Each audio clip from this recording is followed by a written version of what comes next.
Cerita rakyat selalu ada di setiap daerah. Cerita rakyat tidak ada nama pengarangnya, karena disampaikan secara lisan secara turun-temurun di masyarakat.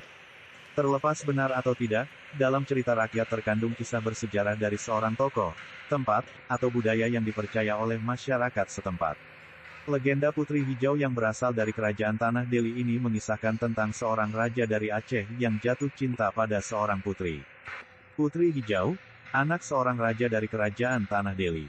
Konon, kerajaan ini wilayahnya dari Langkat hingga ke Riau. Saat ini sebutan Tanah Deli, Sumatera Timur, adalah wilayah kota Medan dan Kabupaten Deli Serdang. Raja Tanah Deli memiliki 3 orang anak, yaitu Mambang Yazid, Putri Hijau, dan Mambang Hayali. Sebelum Raja mangkat, beliau berpesan kepada putra-putrinya, agar saling menjaga dan melindungi satu sama lain. Mambang Yazid menggantikan ayahnya. Sebagai anak sulung dan pengganti kedua orang tua yang telah tiada, Mambang Yazid tidak melupakan tanggung jawabnya untuk tetap memperhatikan kedua adiknya. Mereka bertiga dicintai rakyatnya, dan dipercaya sebagai penjelmaan dewa. 2 adik Mambang Yazid tumbuh dan menjelma menjadi pribadi yang matang dan bijaksana. Putri Hijau yang sangat cantik mendapatkan namanya karena dari dalam tubuhnya memancarkan cahaya berwarna hijau. Dia senang sekali berjalan-jalan di taman kerajaan, di bawah sinar bulan purnama.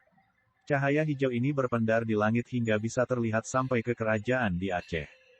Raja Aceh merasa heran dengan cahaya hijau yang itu, kemudian menugaskan menterinya untuk mencari tahu dari mana cahaya itu.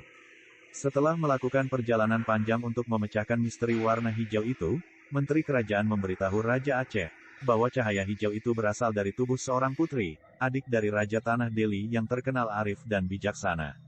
Siang dan malam Raja Aceh memikirkan Putri Hijau, dia ingin sekali bertemu, dan mempersuntingnya.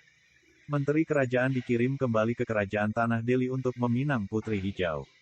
Mambang Yazid adalah seorang raja yang bijaksana, dia menghargai keputusan adiknya. Putri Hijau mengatakan, ia belum ingin bersuami. Keputusan ini disampaikan dengan hati-hati oleh Mambang Yazid kepada utusan Raja Aceh. Penolakan pinangan ini membuat Raja Aceh murka.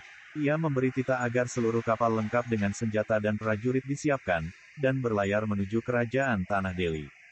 Raja Aceh menitipkan pesan agar Kerajaan Tanah Deli menyerahkan Putri Hijau, jika tidak, maka perang adalah jalan yang akan ditempuh. Cerita rakyat selalu ada di setiap daerah. Cerita rakyat tidak ada nama pengarangnya, karena disampaikan